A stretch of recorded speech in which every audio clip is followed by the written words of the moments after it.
इस समय बड़ी खबर, ब्रेकिंग न्यूज उत्तर प्रदेश की राजधानी लखनऊ से आ रही है, जहां शिक्षक अभ्यर्थियों का प्रदर्शन आज दूसरे दिन भी लगातार जारी है। कल आपने देखा था किस तरीके से डिप्टी सीएम केशव प्रसाद मौर्य के घर का घेराव करने के लिए पहुंच गए थे, और आज उत्तर प्रदेश में यूपी के मंत्री आशीष पटेल, उनकी पत्नी केंद्रीय मंत्री अनुप्रिया पटेल के घर के बाहर ये प्रोटेस्ट चल रहा है। राजधानी लखनऊ में नियुक्ति की मांग को लेकर धरने पर बैठे हुए हैं ये अभ्यर्थी।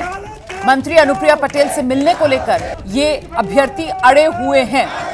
तो ये शिक्षक अभ्यर्थियों का प्रदर्शन, इनकी मांग सिर्फ एक है कि जब हाईकोर्ट की डबल बेंच की तरफ से भी इनके पक्ष में फैसला आ गया है, तो फिर इनकी तैनाती, इनकी नियुक्ति को लेकर इतना समय सरकार क्यों लगा रही है। ये भरोसा नहीं कर पा रहे हैं सरकार पर। इनको डर लग रहा है कि कहीं ना कहीं अगर ये मामला ऊपरी अदालत सुप्रीम कोर्ट में चला जाता है तो फिर एक बार लटक जाएगा इनका भविष्य अधर में। और इसी को लेकर अब सड़क पर आर पार के मूड में ये अभ्यर्थी नजर आ रहे हैं। आप देख रहे हैं मेरे साथ मेरे सहयोगी संजय त्रिपाठी इस समय लखनऊ से मौजूद हैं। सीधे संजय के पास आपको लेकर चलते हैं और समझते हैं। अपना भविष्य अधर में लटका हुआ देख रहे हैं ये अभ्यर्थी। हाईकोर्ट की डबल बेंच का आदेश, अभी तक नियुक्तियों को लेकर वो नई लिस्ट का ना आना, इसी वजह से ये आक्रोश है।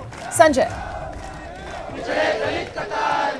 बिल्कुल रोमाना, जो हाईकोर्ट की डबल बेंच का ऑर्डर आया है उसमें कहा गया है कि जो आरक्षण में विसंगतियां हुई हैं शिक्षक भर्ती मामले में, उसको दुरुस्त कर दिया जाए और उसको जल्द से जल्द ठीक किया जाए। 3 महीने का वक्त दिया गया है, लेकिन इस मामले में ये जो अभ्यर्थी हैं इनको यकीन नहीं हो रहा है, क्योंकि पिछले 4 साल से ये न केवल सड़कों पर संघर्ष कर रहे हैं बल्कि अदालती लड़ाई भी लगातार लड़ रहे हैं। अब इनको लग रहा है कि अगर ये मामला कहीं सुप्रीम कोर्ट चला गया तो फिर से इनको एक बार फिर से वो सारी की सारी जो इनकी मेहनत है उस पर पानी फिर जाएगा। यही सोच करके आप लोग बैठे हैं यहाँ पर कि नियुक्तियाँ जो आपको मिलनी है, जो आरक्षण का पालन किया जाना है, वो जल्द से जल्द हो। जी, हम आपके चैनल के माध्यम से ये कहना चाहते हैं कि माननीय अनुप्रिया दीदी हम लोगों को न्याय दें और हमारी नियुक्ति जल्द से जल्द प्रशस्त करें। अनुप्रिया पटेल न्याय दें, जल्द से जल्द नियुक्तियाँ हो। क्या आश्वासन मिल रहा है आप लोगों को? मंत्री तो है नहीं घर पे। जी, मंत्री है नहीं। बताया जा रहा है कि 1:30-2 बजे के करीब आएंगे। और कल हमारी मुलाकात केशव प्रसाद मौर्य जी से हुई थी। पिछले 4 साल में 400 बार आश्वासन मिल चुका है हमको। पिछले 4 साल में 400 बार आश्वासन मिल चुका है। जमीनी स्तर पे कोई कार्यवाही नहीं दिखाई दे रही। जब तक हमारे हाथ में नियुक्ति पत्र नहीं होगा तब तक यहाँ से जाने वाले नहीं हैं। ठीक। और जो है 2 घंटे से रोमाना ये डटे हुए हैं। दिन में 10 बजे आए थे, कड़ी धूप है और उमस का मौसम है, उसमें ये अभ्यर्थी चाहे पुरुष हो या महिला हो, ये यहाँ लगातार डटे हुए हैं। क्या लगता है आज फिर आश्वासन ही मिलेगा जैसे कल केशव प्रसाद मौर्य क्या मिला था? सर, हम लोग को आश्वासन नहीं चाहिए, हालांकि आश्वासन ही मिलेगा। हम लोग आश्वासन ही 4 साल से झेल रहे हैं कि जहां जाओ आश्वासन दे दो, इनको हटा दो, इनको घसीट दो, हटा दो, भर के ले जाओ बस में, इको गार्डन छोड़, बस यही हम लोग के साथ हो रहा। अब हम लोग आश्वासन के साथ नहीं जाएंगे। क्यों बच रहे हैं नियुक्ति से? क्या लगता है जब हाईकोर्ट ने डबल बेंच ने ऑर्डर कर दिया है, मुख्यमंत्री ने कह दिया है, तो देरी की वजह क्या लगती है? सर, देरी की वजह बस ये है कि आज हम लोग का जो लिस्ट बनाने का कार्य है उन्हीं को सौंपा गया है जिन्होंने ये कार्य गलत किया है। इसीलिए हम लोग का लेट किया जा रहा है उनको बचाने का, कि फिर आगे अगला जो पार्टी है फिर वो कोर्ट सुप्रीम कोर्ट चला जाए और ये फिर फंसे रह जाए। सर, आप ये बताइए, लोग कहते हैं कि राम राज्य है। ये कैसा राम राज्य है जहां हम लोग 4 साल से रोड पे धरना प्रदर्शन कर रहे हैं। 1-1 रुपया हम लोग कैसे कैसे करके हम लोग सिंगल बेंच डबल बेंच से आदेश लेकर आते हैं। वहाँ पे 3 महीने का कहा जाता है। क्या 3 दिन नहीं हो सकता है? ये नहीं देखा जा रहा है कि ये लोग 4 साल से कैसे धरना दे रहे हैं, कैसे ये खा रहे हैं, कैसे जी रहे हैं, इनका परिवार, इनका कैसे बाल बच्चेदार रहते हैं, इसके बारे में नहीं सोचा जा रहा है। उनके लिए पॉलिसी बनाया जा रहा है, लेकिन हमारे लिए नहीं किया जा रहा है। 4 साल से लगातार संघर्ष जारी है और जब हाईकोर्ट के डबल बेंच का ऑर्डर हो गया जिसको 1 महीने होने जा रहा है, तो इन अभ्यर्थियों की मांग है कि आखिरकार जो कार्रवाई 3 महीने में की जानी है, 2 महीने में की जानी है, वो जल्दी क्यों नहीं हो सकती है? अभ्यर्थियों को ये डर भी रोमाना सता रहा है कि अगर इनमें से कोई सुप्रीम कोर्ट चला जाता है, जो 4 साल की इनकी अदालती लड़ाई थी, जो संघर्ष था, वो एक बार फिर से उस पर पानी फिर जाएगा और फिर से एक बार अदालत की लड़ाई शुरू हो जाएगी। तो ये भय इन अभ्यर्थियों के मन में है। भय इसलिए सर क्योंकि हम लोग को ये डाउट है कि जो सरकार के नुमाइंदे हैं, जो सरकार के अधिकारी हैं, वो उन्हीं के हैं जिन्होंने घोटाला किया है।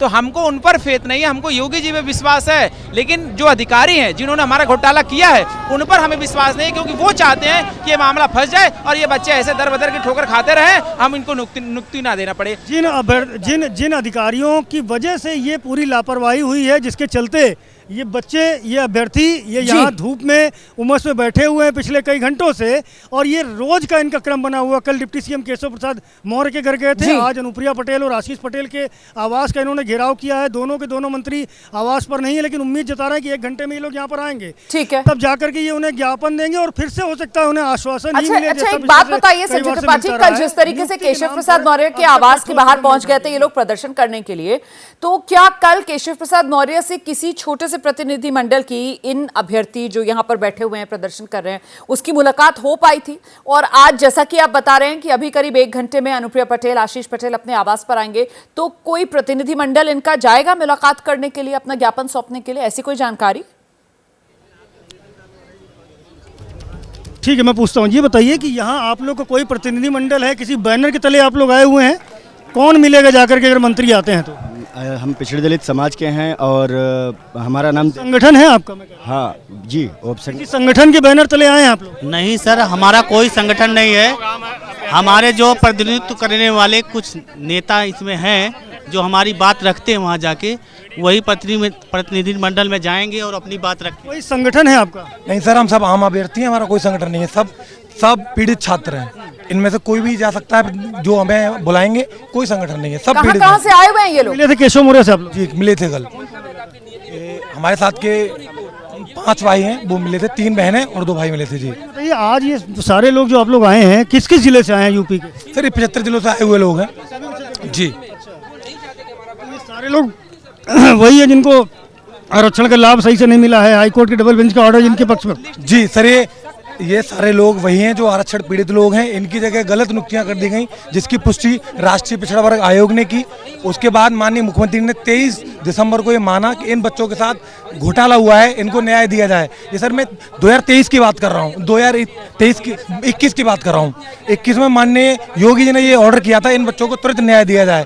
5 जनवरी 2022 को हमारी लिस्ट आई थी, लेकिन तब से हमें न्याय नहीं मिल पाया। मैटर फिर चला गया कोर्ट में।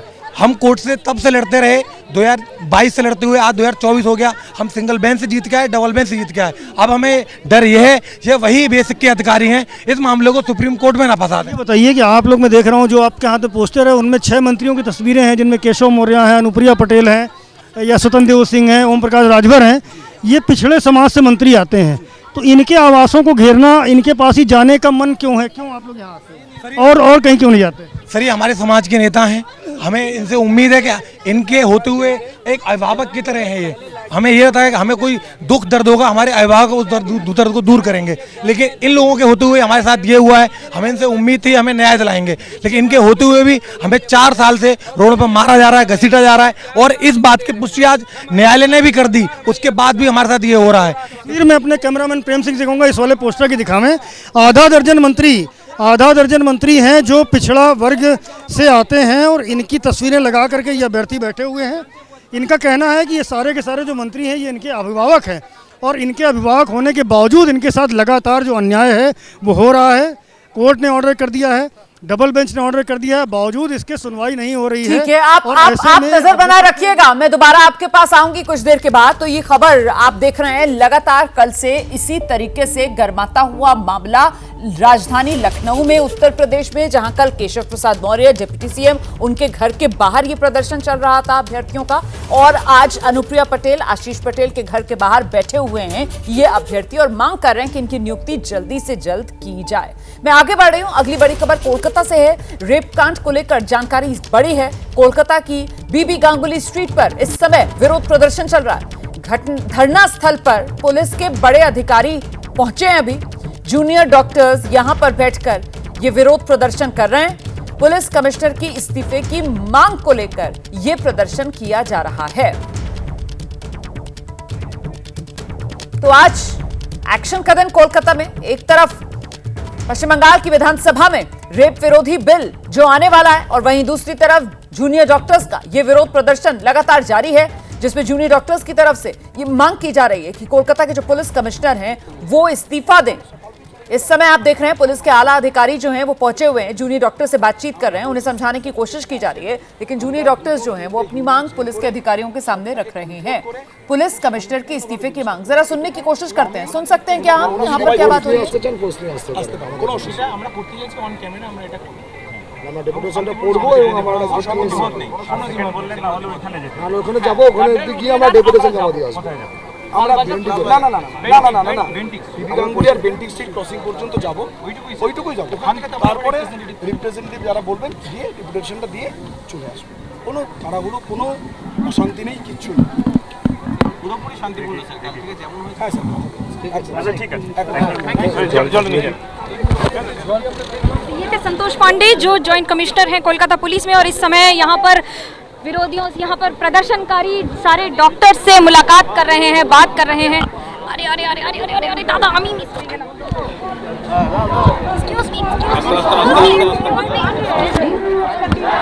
मैंने बोला हम इस पर डिस्कस करेंगे।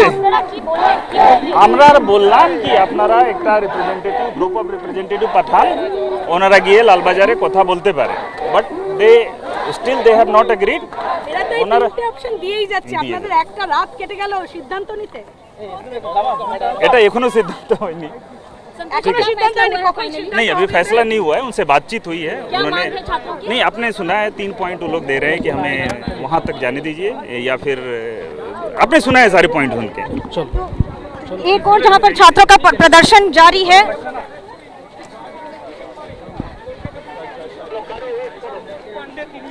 तो ये तस्वीरें आप देख रहे हैं, पुलिस अधिकारी पहुंचे थे यहाँ पर, जो डॉक्टर्स प्रदर्शन कर रहे हैं उन्हीं से बातचीत कर हल निकालने के लिए, क्योंकि डॉक्टर्स जो हैं वो अड़े हुए हैं। वो जो पुलिस हेडक्वार्टर है लाल बाजार, वहां तक मार्च करना चाहते हैं। पुलिस की तरफ से यहाँ पर बैरिकेडिंग की गई है।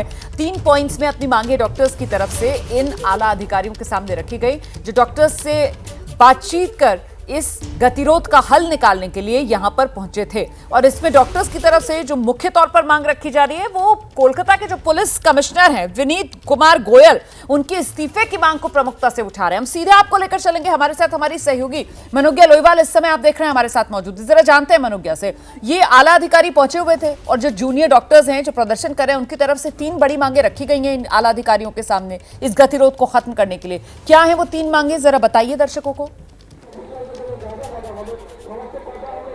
पहला ये है कि या तो कोलकाता के पुलिस कमिश्नर विनीत गोयल इस्तीफा दें, या फिर दूसरा उन्हें यहाँ पर एक गतिबद्ध तरीके से पूरी तरह से लाल बाजार तक जाने दिया जाए, तभी आंदोलन खत्म होगा, नहीं तो ये छात्र यहाँ बैठे रहेंगे। और या फिर खुद पुलिस के कमिश्नर विनीत गोयल यहाँ पर आकर उनसे मुलाकात करें। ये 3 मांगे रख दी गई हैं और उनका साफ कहना है कि हम डॉक्टर्स की आप चिंता न करें, हमें तो 96 घंटे और 100 घंटे लगातार काम करने की आदत है, इसलिए यहाँ पर खड़े होकर किसी की तबीयत बिगड़ने वाली नहीं है। लेकिन कोलकाता पुलिस को 24 घंटे का लगभग समय होने को आ रहा है, इतना समय लग गया है ये फैसला लेने में कि आखिरकार अगला कदम क्या होगा। अब मैं आपको यहाँ पर जो तस्वीर दिखा रही हूँ वो किस तरह से इसे कितने किले में तब्दील किया गया है। ये बैरिकेडिंग, फर्स्ट बैरिकेडिंग है, इसके बाद सेकंड बैरिकेडिंग है और उसके बाद थर्ड बैरिकेडिंग है, जो कि करीब 10 फुट के लोहे के ग्रिल्स और वो लगा रखे हैं, और उन्हीं के आधार पर आपको देखिए किस तरह से पूरे रास्ते रोके गए हैं। यहाँ से करीब आधे से 1 किलोमीटर तक का आगे का रास्ता है जिसे रोका गया है। छात्रों की यही मांग है कि वो लाल बाजार अभियान कर रहे हैं तो लाल बाजार जाकर ही मानेंगे। और लाल बाजार यानी कि कोलकाता पुलिस के हेडक्वार्टर्स के खिलाफ ये विरोध प्रदर्शन, कोलकाता पुलिस जब आई थी तो यहाँ पर संतोष पांडे आए, जॉइंट कमिश्नर ऑफ पुलिस हैं, आकर उन्होंने छात्रों को पानी दिया, यहाँ पे विरोध कर रहे, प्रदर्शन कर रहे छात्रों को पानी की बॉटल्स दी। चलिए तो अब इंतजार करते हैं, पुलिस के सामने छात्रों की तरफ से अपनी मांगे रख दी गई हैं, पुलिस इस पर आगे किस तरीके से छात्रों का ये गतिरोध खत्म करने के लिए कदम उठाती है, नजर हमारी बनी हुई है। शुक्रिया आपका मनोज्ञा लोईवाल। मैं अगली बड़ी खबर का रुख कर रही हूँ, सूत्रों के हवाले से जानकारी मिल रही है। संघ प्रमुख मोहन भागवत ने बड़ा बयान दिया, आप जानते हैं। आरएसएस की समन्वय बैठक के समापन में मोहन भागवत की तरफ से कहा गया है, हिंदू समाज से अलग दूसरे समाज से भी संपर्क रखना है, अन्य समाज के अच्छे लोगों से संपर्क रखना है, उनके साथ समन्वय स्थापित करना है। ये मोहन भागवत की तरफ से संदेश दिया गया है। कुल मिलाकर समाज के अंदर समन्वय बने, भाईचारा बढ़े, अलग अलग समाज के लोगों में कहीं ना कहीं इसी का ये संदेश जो मोहन भागवत संघ प्रमुख की तरफ से दिया गया है। हिंदू समाज से अलग दूसरे समाज से भी संपर्क रखना है, ये कहना है मोहन भागवत का। अन्य समाज के अच्छे लोगों से संपर्क रखना है, ये कहना है मोहन भागवत का। तो हिंदू समाज से अलग अन्य समाज, मतलब हिंदू धर्म से अलग जो अन्य धर्म के लोग हैं उनसे समन्वय संपर्क बनाकर रखिए, समन्वय स्थापित करिए। ये मोहन भागवत की तरफ से एक सीख, एक सबक, एक शिक्षा जो दी गई है। तो आरएसएस की ये समन्वय बैठक और उसी के समापन के मौके पर मोहन भागवत की तरफ से ये कहा गया है। विस्तार से समझते हैं जरा मोहन भागवत के इस संदेश के मायने क्या हैं। हमारे सहयोगी नीरज पांडे आप देख रहे हैं इस समय हमारे साथ मौजूद हैं, वही बताएंगे मोहन भागवत के इस बयान के मायने गहराई से। नीरज।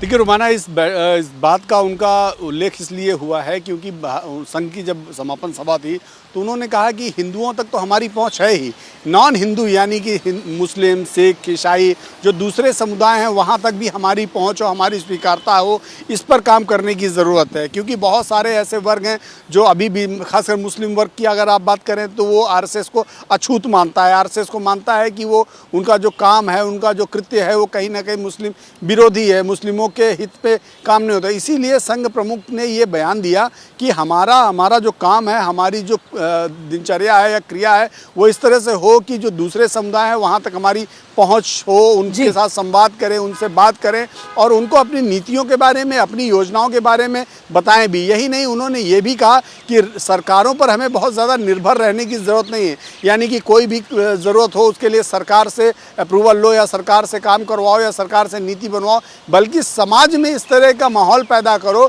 कि लोग खुद संघ के बारे में समझें। बहुत शुक्रिया आपका इस तमाम जानकारी के लिए नीरज पांडे। तो कुल मिलाकर संघ प्रमुख की तरफ से संदेश यही दिया गया है कि जो संघ के कार्यकर्ता हैं, वॉलंटियर्स हैं, वो आगे आएं और समाज के अंदर भाईचारा और समन्वय बढ़ाने के लिए जो दूसरे समाज के लोग हैं उनके साथ संपर्क स्थापित करें। इस बीच अगली बड़ी खबर, नेटफ्लिक्स पर एक सीरीज आई है, नाम है IC814 और इसको लेकर मैं आपको बड़ी जानकारी दे देती हूँ।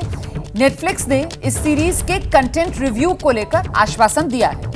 भविष्य में देश की भावनाओं का ध्यान रखने का भी आश्वासन नेटफ्लिक्स की तरफ से दिया गया है। सीरीज IC814 में आतंकवादियों के जो नाम हैं उसको लेकर विवाद था। 2 आतंकवादियों के नाम जिनको लेकर ये पूरा का पूरा विवाद हुआ और इसी के बाद जो नेटफ्लिक्स की भारत में प्रमुख हैं उनको तलब किया गया और अब सूत्र ये जानकारी दे रहे हैं नेटफ्लिक्स की तरफ से आश्वासन दिया गया है कि भविष्य में देश की भावनाओं का ध्यान रखा जाएगा और साथ ही नेटफ्लिक्स ने कंटेंट रिव्यू का भी आश्वासन दिया है। सीधे आपको लेकर चलते हैं, हमारे साथ हमारे सहयोगी अंकित गुप्ता इस समय मौजूद हैं। अंकित, और क्या डिटेल्स? जी रोमाना, ये करीबन 1 घंटे तक बैठक चली है और इस दौरान नेटफ्लिक्स से जो सरकार के सूत्र यही इशारा कर रहे हैं। साफ तौर पर कहा गया कि तथ्यों के साथ छेड़छाड़ बर्दाश्त नहीं की जाएगी और वो भी एक ऐसा मामला जो कि काफी संवेदनशील मामला है और जहां पर जो है पाकिस्तान का सीधा रोल जो सामने आ चुका है और उसके बावजूद अगर इस तरीके के कुछ तथ्य आते हैं जो कि लोगों की भावनाओं को आहत करते हैं तो ये स्वीकार नहीं है, जिस पर नेटफ्लिक्स ने हालांकि अपना पक्ष भी जो है मंत्रालय के सामने रखा है, लेकिन ये भरोसा भी दिया है कि देश के लोगों के जो है जो भावनाएं हैं उनका ख्याल रखा जाएगा। और सिर्फ IC814 सीरीज की नहीं बात हो रही है, बाकी भी जो कंटेंट नेटफ्लिक्स पर अपलोड किया जाएगा उस पर जो है जो तमाम चीजें हैं उनका ध्यान रखा जाएगा भविष्य में। लेकिन IC814 को लेकर के जो विवादास्पद सीन है या जो कुछ ऐसे तथ्य हैं जिनको लेकर के आपत्ति हो रही है उस पर अब नेटफ्लिक्स का क्या रुख रहेगा ये भी देखना दिलचस्प होगा। हालांकि सूत्र IC814 आपको बता दें कि किताब जो लिखी गई थी उसी पर आधारित ये सीरीज बनाई गई है और उसमें वैसे तो कई आतंकवादी दिखाए हैं लेकिन उनमें से जो 2 आतंकवादी हैं उन्हीं के नाम को लेकर ये पूरा का पूरा विवाद। हालांकि जो मेकर्स हैं इसके, उनकी तरफ से दावा यही किया गया है कि क्योंकि ये बुक पर आधारित है, ऐसे में जो उसमें डिटेल्स थी उसी के आधार पर ये नाम दिखाए गए हैं। इस वक्त की बड़ी खबर का रुख करते हैं। बड़ी खबर है, मदरसा नकली नोट कांड पर एक नया खुलासा हुआ है।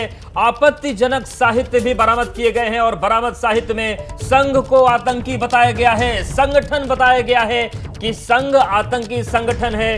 बच्चों का ब्रेन वॉश यहां पर किया जा रहा था। तो जिस तरीके से प्रयागराज के मदरसे में नकली नोट मिले थे, आरोपियों को रिमांड पर पुलिस लेगी, लेकिन यहां पर एक साहित्य बरामद हुआ है जिसमें बच्चों का ब्रेन वॉश होता था और संघ को आतंकी संगठन बताया गया है। इसी पर मोहम्मद मोइन हमारे साथी जुड़ चुके हैं जानकारियों के साथ। मोइन, और क्या बातें कही गई हैं, क्या कुछ मिला है, क्या खुलासा हुआ है, विस्तार से सारी जानकारी साझा कीजिए। देखिए, प्रयागराज के अतरसिया इलाके में जामिया हबीबिया मदरसा है। पिछले हफ्ते वहां पर पुलिस ने नकली नोट छापने का कारखाना पकड़ा था और तलाशी के दौरान ही पुलिस को जो कार्यवाहक प्रिंसिपल तफसीरुल आरफीन है जो कि गिरफ्तार कर जेल भेजा गया, उसके कमरे से कुछ आपत्तिजनक साहित्य बरामद हुआ है। इनमें से एक ऐसी किताब है जिसमें राष्ट्रीय स्वयंसेवक संघ को देश का सबसे बड़ा आतंकवादी संगठन बताया गया है। इस किताब का टाइटल ही यही है कि आरएसएस देश का सबसे बड़ा आतंकी संगठन। ये किताब उर्दू में छपी हुई थी और आरोप ये है कि ये किताब बच्चों को भी पढ़ाई जाती थी। बच्चों का ब्रेन वॉश किया जाता था, बच्चों को संघ के खिलाफ, बच्चों के मन में नफरत पैदा की जाती थी। इसी वजह से इस किताब के उर्दू वर्जन को यहाँ पर रखा गया था। ठीक है, शुक्रिया आपका मोइन पूरी जानकारी के लिए। और इसी बीच एक और बड़ी खबर आपको हम दे दें। पश्चिम बंगाल में एंटी रेप बिल पेश हो गया कि ये जानकारी इस वक्त वहां से सामने आ रही है। विधानसभा में एंटी रेप बिल पेश कर दिया गया कि पश्चिम बंगाल सरकार की ओर से सीएम ममता बनर्जी ने पेश किया ये एंटी रेप बिल। और विधानसभा के विशेष सत्र का आज दूसरा और आखिरी दिन है। इस बिल को पेश किया जाना था। इस वक्त की बड़ी खबर यह है कि एंटी रेप बिल पेश किया जा चुका है। सीएम ममता बनर्जी ने इस बिल को पेश किया है। ये इस वक्त की बड़ी खबर। विधानसभा की कार्यवाही वहां पर चल रही है। विधानसभा का विशेष सत्र संचालित किया गया और आज दूसरा आखिरी दिन है जिसमें इस एंटी रेप बिल को पेश किया जा चुका है। इस वक्त की बड़ी खबर। तो कोलकाता के आरजीकर मेडिकल कॉलेज में जिस तरीके से डॉक्टर के साथ दरिंदगी के बाद हत्या हुई, उसके बाद सियासत गरमाई, पूरे देश में सियासत हुई। ममता बनर्जी सियासत के निशाने पर आई और उसके बाद बंगाल सरकार ने फैसला लिया कि हम एक सख्त कानून लेकर आएंगे। पश्चिम बंगाल में एंटी रेप बिल पेश कर दिया गया है। सीएम ममता बनर्जी ने एंटी रेप बिल पेश किया है। 2 दिन का विशेष सत्र इसी बिल के लिए बुलाया गया था और दूसरा और आखिरी दिन आज है। विधानसभा के विशेष सत्र में यह बिल पेश किया गया है। रेप मर्डर पर मौत की सजा का प्रावधान है। इसके साथ ही साथ जो टाइम बाउंड होता है फैसला, उसको लेकर भी इसमें प्रावधान किए गए हैं। देखिए, रेप के दोषियों के लिए 10 दिनों के भीतर फांसी की सजा सुनिश्चित करने का प्रावधान है इसमें। और ये बड़ी खबर कि इस बिल को पेश किया जा चुका है पश्चिम बंगाल विधानसभा में। और इस वक्त की बड़ी खबर आपको बता दें, गुजरात के आणंद से है जहां पर एक बिल्डिंग गिरी है और इस हादसे में किसी नुकसान की कोई खबर नहीं है। ये राहत वाली बात है। आरी पावर हाउस के पास ये बिल्डिंग गिरी। गुजरात के आणंद से इस वक्त की बड़ी खबर। एक बिल्डिंग यहां पर गिरने की जानकारी सामने आ रही है, लेकिन गनीमत वाली बात, राहत वाली बात यह है कि इस हादसे में किसी के नुकसान की कोई खबर नहीं है। ये जो तस्वीर, ये देखिए आप, एक्सक्लूसिव तस्वीर भी आपको हम दिखा रहे हैं एबीपी न्यूज पर। वहां से जो फुटेज सामने आया कि हादसे का, आणंद से खबर, एक बिल्डिंग इस तरीके से वहां गिर गई अचानक। लेकिन राहत वाली बात यह है कि इस हादसे में कोई नुकसान नहीं हुआ है। भर भराकर इस तरीके से एक बिल्डिंग धराशायी हो जाती है। आणंद की ये तस्वीरें हैं गुजरात के। और कहा यह जा रहा है कि आरी पावर हाउस के पास ये बिल्डिंग जो इस तरीके से भर भराकर नीचे गिर गई। तो देखिए तस्वीर आपको दिखा रहे हैं आणंद की, जहां पर देखते ही देखते कुछ सेकंड्स के अंदर ही पूरी की जो पूरी बिल्डिंग थी वो धराशायी हो गई, जमीन में समा गई। और आप देखिए किस तरीके से ये जो पूरा मोहल्ला है वो धुएं के या धूल के गुबार से भर गया। और आप देखिए किस तरीके से ये इमारत अंदर से जर्जर हो गई थी। हालांकि वजहें क्या रही, किन वजहों से ये हादसा हुआ, क्या ये इमारत पहले से ही रहने लायक नहीं थी या फिर हाल में जो बारिश का माहौल चल रहा है, खासतौर से गुजरात के जो तमाम क्षेत्र हैं वो भारी बारिश की चपेट में हैं, क्या वो वजह बनी? अभी कारण इसके बाद में सामने आएंगे। लेकिन आणंद की तस्वीरें हम आपको दिखा रहे हैं जहां पर एक बड़ी बिल्डिंग अचानक से गिर गई और कुछ ही सेकेंड्स के अंदर जो पूरी की पूरी ये 2 मंजिला इमारत आपको नजर आ रही है ये मलबे में तब्दील हो गई। और आप देखिए जो पूरा मोहल्ला है वो धूल के गुबार से भर गया। बड़ी खबर यूपी की सियासत से आ रही है। जातीय जनगणना पर बोले हैं एसबीएसपी अध्यक्ष ओपी राजभर। उन्होंने कहा कि मोदी के नेतृत्व में जातीय जनगणना होगी। समाजवादी पार्टी और कांग्रेस ने पिछड़ों को लूटा है। तो सुभाषपा प्रमुख ओपी राजभर ने बड़ा बयान दिया है जातीय जनगणना को लेकर। उन्होंने कहा है कि प्रधानमंत्री नरेंद्र मोदी के नेतृत्व में जातीय जनगणना होगी। विपक्ष सत्ता में रहता है तो इनको जातिवार जनगणना सबको अधिकार बराबर देने की सुध नहीं आती है। सत्ता से बाहर होने के बाद इनको सब याद आता है, क्योंकि वोट के लेने के लिए इनको याद आता है। इनसे तो बढ़िया नीतीश जी हैं। सत्ता में रहते हुए उन्होंने जातिवार जनगणना करा दिया, चाहे गलत चाहे सही करा दिया। ये लोग क्या किए? सपा कांग्रेस बसपा के लोग क्या किए? तो जातिवार जनगणना एनडीए गठबंधन माननीय नरेंद्र मोदी जी के नेतृत्व में ही जातिवार जनगणना होगी। अब देखिएगा हम कई बार इस बात को कह चुके हैं कि माननीय प्रधानमंत्री जी जो देश के माननीय नरेंद्र मोदी जी हैं वही जातिवार जनगणना कराएंगे और किसी के बस का नहीं है। तो ओम प्रकाश राजभर को आपने सुना, जातीय जनगणना पर उन्होंने बयान दिया है और कहा है कि मोदी के नेतृत्व में जातीय जनगणना होगी। और साथ ही उन्होंने कहा कि समाजवादी पार्टी और कांग्रेस ने पिछड़ों को लूटने का काम किया है।